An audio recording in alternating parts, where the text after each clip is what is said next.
Hi guys, so today I'm doing my April wrap up and my May TBR. So April was a bit of a dud month. I had a whole lot of shit going on with uni and I've had sick family members and all kinds of stuff, but I feel good, I'm back into it now. So yeah, I'm gonna just do a video that's got my wrap up and my TBR in it, just feel like it's a better use of time. So I'm just gonna start off with my stats. So like I said, I only read 2 books, both of them were by women, and I'm gonna do something a little bit different with my time stats. So I'm just going to add in the category of 2017 releases and change them around a bit. So none of them were written prior to 1900. None of them were written during the 20th century. One of them was written between 2000 and 2016, and one of them was a 2017 release. So those 2 books were The Song Rising by Samantha Shannon and The Essex Server by Sarah Perry. So I'll start off with The Song Rising. So this is the 3rd book in the Bone season trilogy.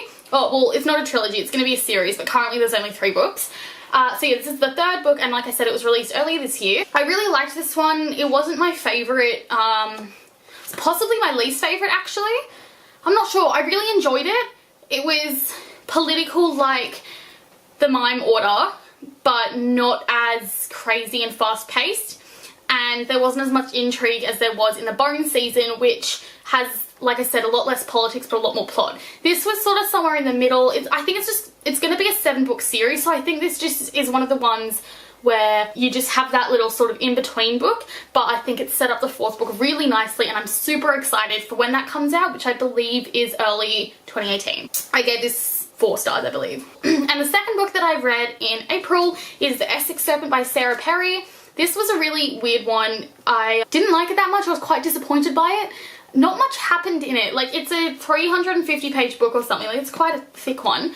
And yeah, not much happened. Like, I had expected a lot more mystery and intrigue, which was definitely in there, the whole mystery around what the Essex Serpent was.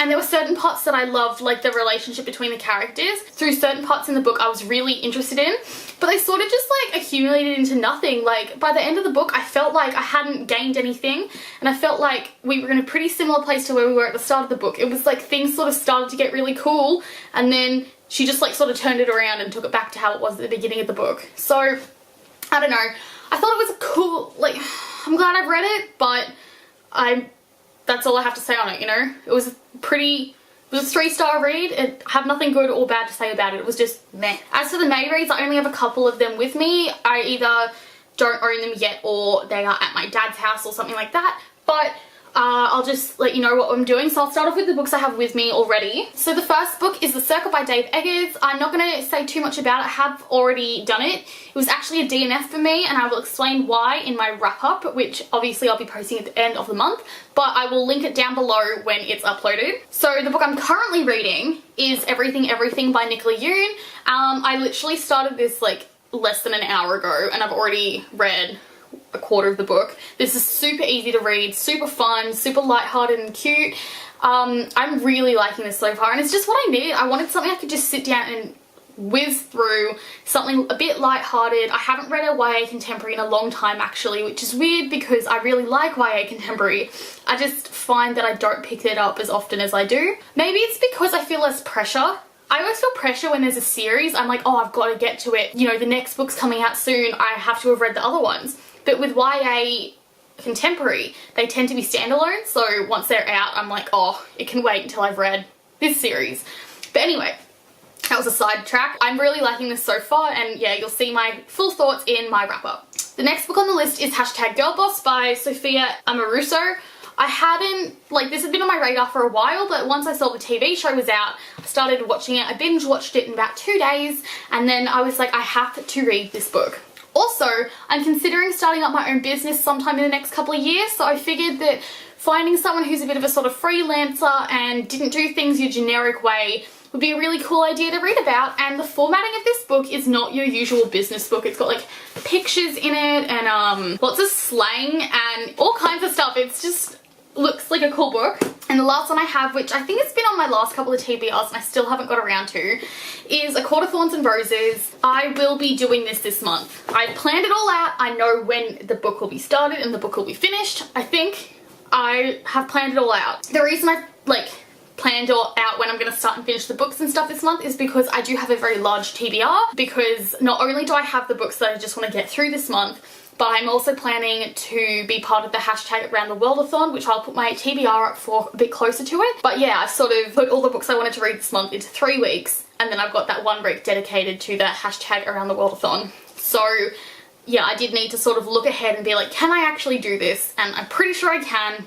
But yeah, this will get read this month because third one's out now, so I have no excuse. I really need to do it. So the other books that I don't have with me that I want to read in the month of May are Into the Water by Paula Hawkins. So this is Paula Hawkins' second book. Her first one was The Girl on the Train, which I'm sure most of you have heard of. So I read The Girl on the Train, and I actually just finished reading Into the Water this morning. And yeah, I'm not going to go into it because that'll be in my wrap up, but I just want to say I really enjoyed it. If you're considering picking it up this month, I highly recommend it. And then in my wrap up, we can chat about it in the comments as long as there's no spoilers. The next 2 books I'm really excited about because I get to meet the authors soon. So the Sydney Writers Festival is happening this month, and I'm super excited about going to it because it's the first year I've been and there are going to be some awesome authors there. So I'm going to the Leanne Moriarty event, and therefore I'm reading her latest book, Truly Madly Guilty, this month. And I'm also going to an event with Rupi Kaur, so I'm going to be reading Milk and Honey this month as well, so that I can go there and talk to the authors about their books and hopefully get them signed. And I'm also going to an event with Melina Marchetta on Looking for Alibrandi, but I have already read that and therefore I won't be reading it this month, but I do still plan to get her to sign my book. So that's all for my TBR for 3 weeks of this month. So there's 7 books, so I've got plenty to keep myself busy with, but I will be doing the hashtag Around the World-a-thon, which I will upload my TBR for within the week because it starts Monday next week. So yeah, that's all of it. Thank you so much for watching. I hope that you liked this video. If any of you are going to be at the Sydney Writers Festival at any of the events I mentioned or in the All Day YA on Saturday, please let me know. I'm not sure if I can make it to the events on All Day YA as I'm really busy that day actually, but I'm hoping to sort of just come in the morning, mingle, get to meet some people. I know that Kat from Little Book Owl is going to be there, so I'm really excited about getting to see if I can meet her. People like Amy Kaufman are going to be there as well, so yeah, I'm just really excited. And yeah, I hope I can see some of you there maybe. If you are there, let me know like I said. And yeah, I just hope you like this video. Give it a big thumbs up and also press that little bell as well so you can get info from when I upload. So yeah, thank you so much guys. I love you all. Mwah. Bye bye.